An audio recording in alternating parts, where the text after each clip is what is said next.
Shalom, salam sehat, salam bahagia untuk kita semua, jemaat yang dikasihi Tuhan dimanapun berada. Sebelum kita mendengarkan firman Tuhan pada saat ini, mari kita siapkan hati kita untuk menerima kebenaran firman Tuhan. Kita bersatu di dalam doa. Bapa di surga, Allah yang begitu mengasihi kami, pada saat ini kami datang ke hadapan-Mu, memberikan hati dan pikiran kami untuk dibaharui oleh kebenaran firman Tuhan. Tolonglah kami, mampukanlah kami untuk memahami firman-Mu yang hidup itu. Amin. Jemaat yang dikasihi Tuhan, firman Tuhan yang akan menguatkan dan meneguhkan iman percaya kita pada saat ini diambil dari Yunus pasal yang ketiga ayat 1 sampai dengan 10. Pertobatan Niniwe. Datanglah firman Tuhan kepada Yunus untuk kedua kalinya demikian. Bangunlah, pergilah ke Niniwe, kota yang besar itu, dan sampaikanlah kepadanya seruan yang kufirmankan kepadamu. Bersiaplah Yunus, lalu pergi ke Niniwe sesuai dengan firman Allah. Niniwe adalah sebuah kota yang mengagumkan besarnya. 3 hari perjalanan luasnya. Mulailah Yunus masuk ke dalam kota itu, sehari perjalanan jauhnya, lalu berseru, 40 hari lagi, maka Niniwe akan ditunggang balikan. Orang Niniwe percaya kepada Allah, lalu mereka mengumumkan puasa, dan mereka, baik orang dewasa maupun anak-anak, mengenakan kain kabung. Setelah sampai kabar itu kepada raja kota Niniwe, turunlah ia dari singgasananya, ditanggalkannya jubahnya, diselubungkannya kain kabung, lalu duduklah ia di abu. Lalu atas perintah raja dan para pembesarnya, orang memaklumkan dan mengatakan di Niniwe demikian: manusia dan ternak, lembu sapi dan kambing domba tidak boleh makan apa-apa, tidak boleh makan rumput, dan tidak boleh minum air. Haruslah semuanya, manusia dan ternak, berselubung kain kabung dan berseru dengan keras kepada Allah, serta haruslah masing-masing berbalik dari tingkah lakunya yang jahat dan dari kekerasan yang dilakukannya. Siapa tahu, mungkin Allah akan berbalik dan menyesal, serta berpaling dari murkanya yang bernyala-nyala itu, sehingga kita tidak binasa. Ketika Allah melihat perbuatan mereka itu, yakni bagaimana mereka berbalik dari tingkah laku yang jahat, maka menyesallah Allah karena malapetaka yang telah dirancangkannya terhadap mereka, dan ia pun tidak jadi melakukannya. Jemaat yang dikasihi Tuhan, munculnya istilah Kristen tapi palsu atau Kristen tanpa pertobatan bukanlah tanpa alasan. Sejujurnya ini menjadi masalah yang biasa saja dan tidak lagi sesuatu hal yang menggelisahkan, karena kenyataannya banyak orang yang mengaku Kristen namun tidak menjadikan Kristus hidup di dalam pribadinya. Di sisi lain kita melihat bahwa Allah sungguh menghendaki keberadaan orang percaya seharusnya menjadi surat yang hidup, menjadi perantara atas nyatanya kuasa dan kemuliaan Allah. Dan kita juga harus memahami bahwa Allah bisa memakai siapa saja, dengan cara apa saja, untuk menyuarakan seruan pertobatan dalam kehidupan manusia. Mungkin Allah bisa saja memakai tetangga. Allah juga bisa memakai keluarga. Bahkan orang yang tidak kita kenal sekalipun. Dengan kejadian, dengan suasana, atau dengan bagaimanapun, Allah selalu memiliki caranya sendiri untuk menyuarakan seruan pertobatan dalam kehidupan manusia. Seperti yang kita lihat dalam firman Tuhan pada saat ini, Allah memakai Yunus sebagai perpanjangan tangannya untuk menyampaikan seruan pertobatan di tengah-tengah kehidupan bangsa Niniwe. Yang pertama yang boleh kita lihat, saya mengutip kata, "Pergilah ke Niniwe." Ini bisa kita lihat pada ayat yang pertama sampai dengan ayat ketiga. Seperti yang tertulis dalam sejarah, bahwa Niniwe adalah sebuah kota yang megah, kota metropolitan yang besar, ibu kota dari kekaisaran yang kuat. Bahkan dalam Alkitab disebutkan bahwa Niniwe adalah kota berbudaya sekaligus kota yang penuh ketidakadilan, penindasan, dan kekerasan. Kejahatan kota inilah yang dikatakan Allah sebagai masalah utamanya dan menjadi alasan mengapa pelayanan misi Yunus sangat diperlukan. Ini bisa kita lihat dalam Yunus 1 ayat yang kedua. Bahkan kitab Nahum menyebutkan bahwa Niniwe adalah kota penyembah berhala, kota di mana segala jenis sifat buruk dan sihir banyak dilakukan, dan bahkan pengembangan artistiknya telah dikotori dengan percabulan dan penyembahan berhala. Dengan tegas, Nahum pernah menyebutkan bahwa Niniwe adalah kota penumpah darah. Kita lihat dalam Nahum 3 ayat 1. Karena kekejamannya dan perampasan yang dilakukan kota itu. Pergilah ke Niniwe.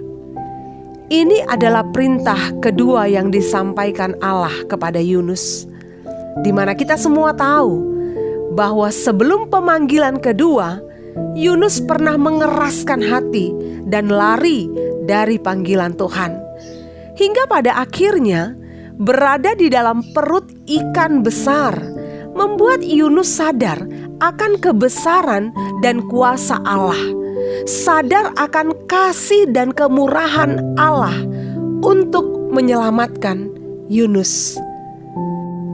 Panggilan Allah yang kedua kepada Yunus dalam menyuarakan pertobatan ternyata diresponi oleh Yunus dengan baik.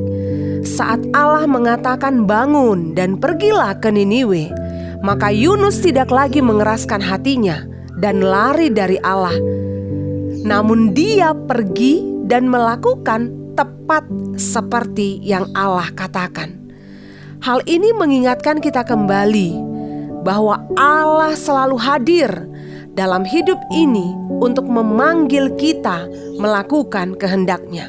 Walau terkadang kita sering bersembunyi di balik alasan-alasan yang kita rasa benar dan berkenan di hadapan Allah. Namun di balik itu semua, Allah selalu memberi kesempatan kepada kita untuk mau datang dan melakukan apa yang dikehendakinya. Yang kedua, pesan Allah disampaikan, Niniwe akan ditunggang balikan. Ini bisa kita lihat pada ayat yang keempat. Menyampaikan pesan Allah bukanlah perkara yang mudah. Apalagi pesan yang disampaikan bukanlah berita yang enak didengar telinga. Bahkan tempat pesan yang akan disampaikan juga bukan kota yang biasa. Kita membayangkan bagaimana Yunus tampil di tengah-tengah kehidupan kota yang besar dan megah itu.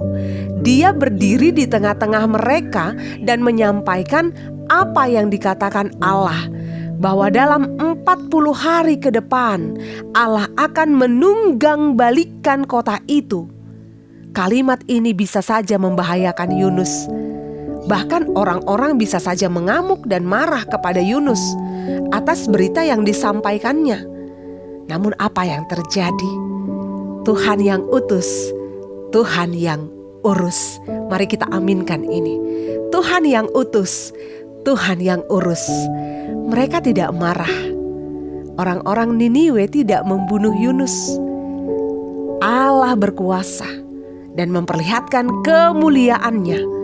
Saat Dia mengutus Yunus, Allah sudah terlebih dahulu ada di sana sebelum Yunus melangkahkan kakinya masuk ke Niniwe.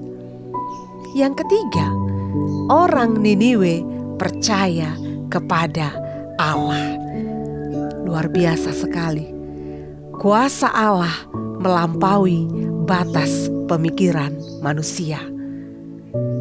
Kuasa Allah melampaui batas pemikiran manusia. Ini sering sekali terjadi, jemaat yang dikasihi Tuhan. Kalimat ini mungkin sangat cocok sekali untuk menggambarkan ketakutan Yunus saat mendengar nama Niniwe. Namun lihatlah, apa yang dipikirkan oleh Yunus ternyata tidak seperti apa yang Tuhan rencanakan.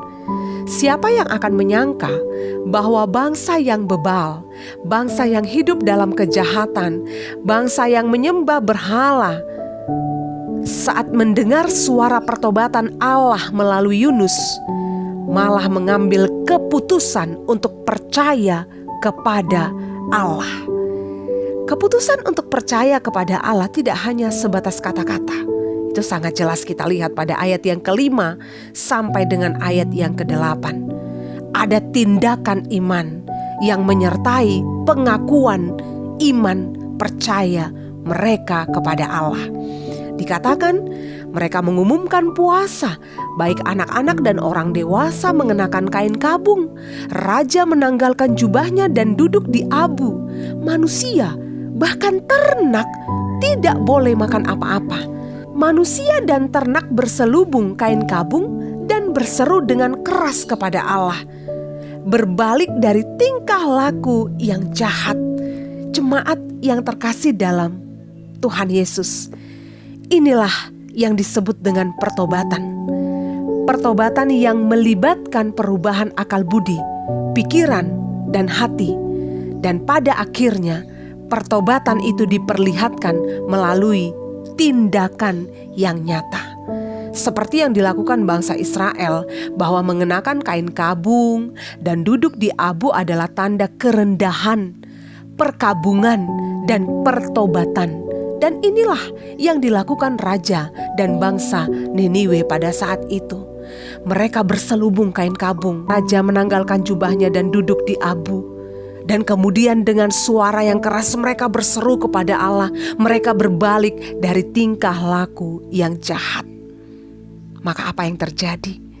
Pada ayat 10 dikatakan, saat Allah melihat kesungguhan mereka, maka Allah menyesal. Allah menyesal karena malapetaka yang telah dirancangkannya atas kota itu.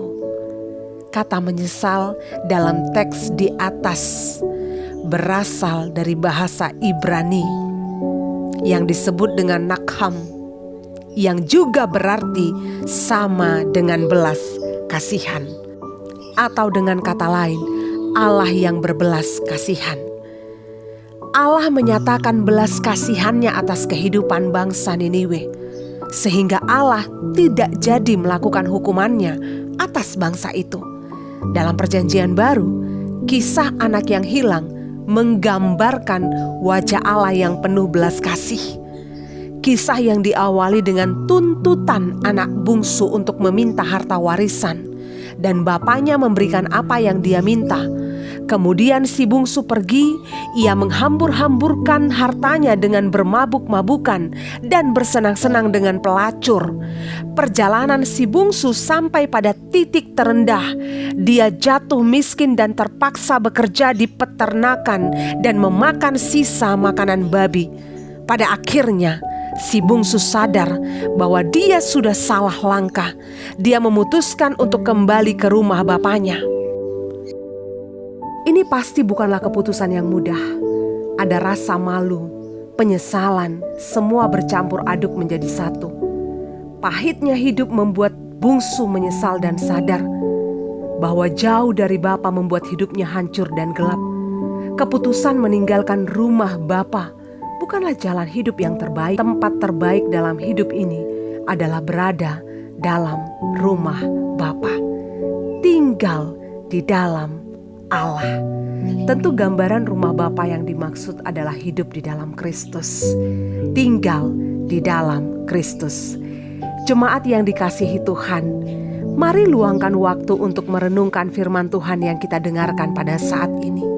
Saat Allah mengutus Yunus pergi ke Niniwe, menyuarakan pertobatan, Yunus pergi dan berita itu sampai kepada orang-orang Niniwe.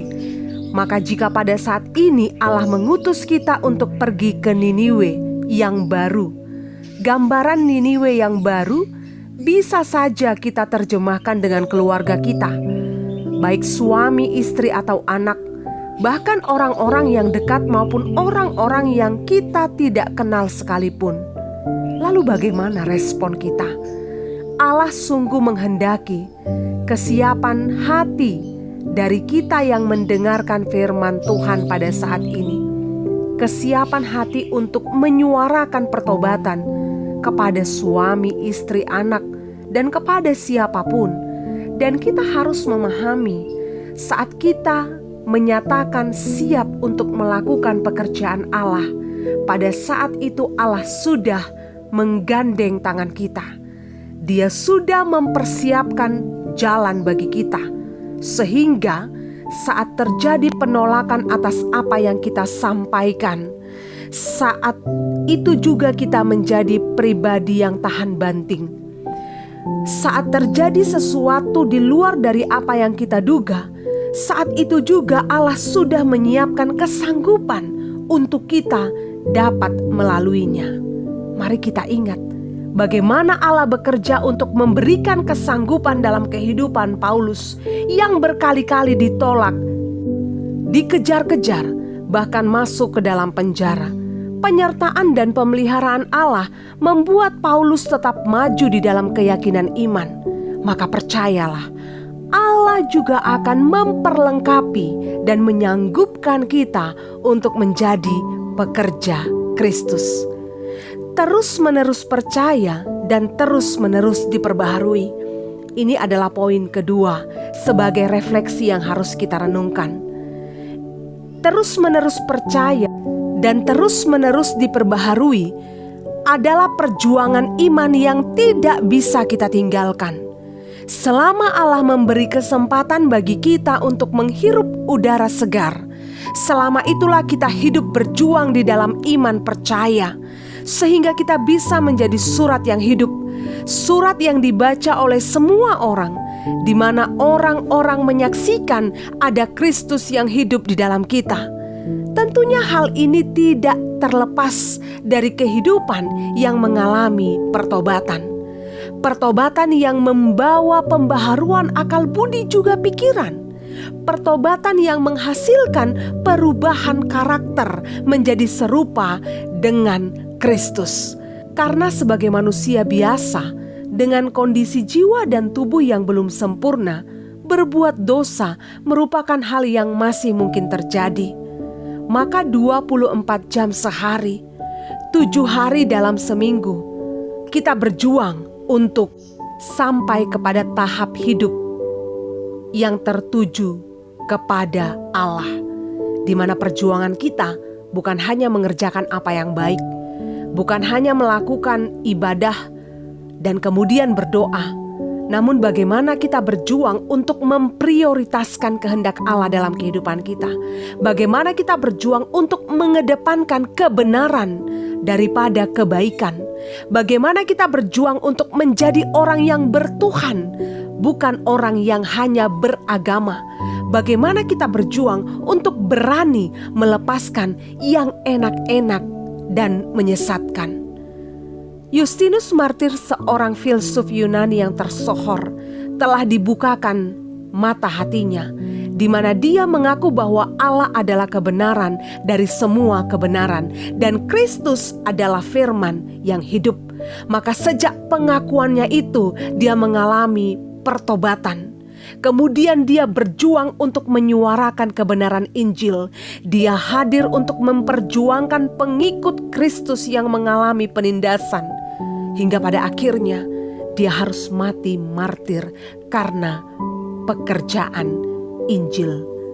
Namun satu benih yang mati menumbuhkan jutaan benih yang lainnya. Jemaat yang dikasihi Tuhan, hal ini mengingatkan dan menyadarkan kita kembali bahwa dalam melakukan pekerjaan Allah, tantangan bisa saja datang bertubi-tubi, bahkan raga bisa saja mati. Namun kasih dan kemurahan Allah pasti akan menyelamatkan kita. Ya, menyelamatkan kita dari kesementaraan menuju kekekalan. Maka tetaplah beriman teguh kepada Allah. Mari kita membuka hati untuk mau melakukan pekerjaan Allah di dalam kehidupan kita. Amin, kita bersatu di dalam doa.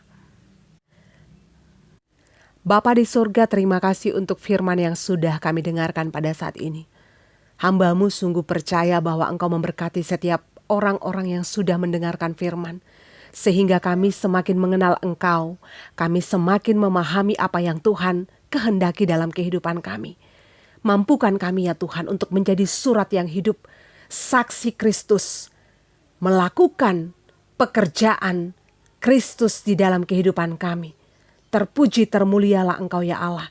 Berkatilah setiap orang-orang percaya yang sedang bergumul, yang sedang hidup di dalam perjuangan.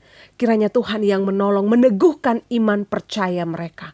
Terpuji termulialah Engkau ya Allah. Di dalam nama Tuhan Yesus kami berdoa. Amin. Shalom bagi kita semua. Tetaplah semangat. Salam sehat, salam bahagia. Tuhan Yesus mengasihimu.